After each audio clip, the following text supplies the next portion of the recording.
technology already is playing a role in reducing and preventing violence around the world. Where you see the most innovation happening with respect to new technology is really right here in the United States, parts of Western Europe, Australia, Japan. So we're seeing governments that are starting to deploy big data and remote sensing techniques to try to anticipate and predict crime before it actually happens. We're seeing citizen groups getting together and using crowdsourcing tools and new internet platforms to try to essentially identify where crime is happening by having people send in emails and SMSs. And then we're also seeing individuals on a daily basis, casually, in a quotidian case-by-case basis, using telephones and new smartphones to basically identify where there might be areas of insecurity and areas of low security. And my organization, the Garapé Institute, we're really experimenting with two kinds of technology right now. One of them is basically big data visualizations. So we're taking large data sets, in our case, the arms trade, the small arms and light weapons trade, or money laundering, or 911 calls, and we're essentially visualizing those on maps. It's really quite simple. So it's an analytical platform that allows you to see the distribution of particular data points. And why is that important? Well, on the one hand, it's a pretty picture.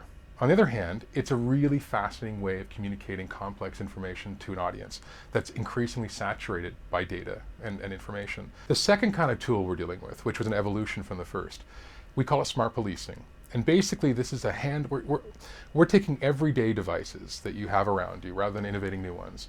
And we're saying, how can we mobilize those to improve protection and safety for people in high violence affected areas? So in Brazil, in Rio in particular, and in Cape Town and in Nairobi, you've got police that are amongst the most brutal, the most ruthless, the most violent on the planet.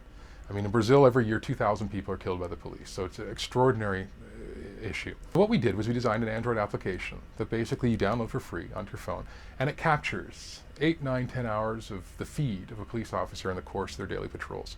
That information is beamed up to a cloud. It's stored there for up to 30 days. And the commander is able to see exactly where, on the dashboard, where the patrolling officer is going and where they're not going. And that's often more important. It also tells you if the officer's gone down because of the accelerometer. It allows you to understand in real time where are the officers, if you're able to check in and there's Wi-Fi or 3G or 4G connection.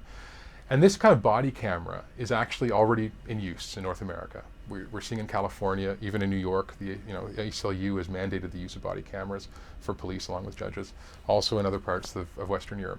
But it's completely new in the South.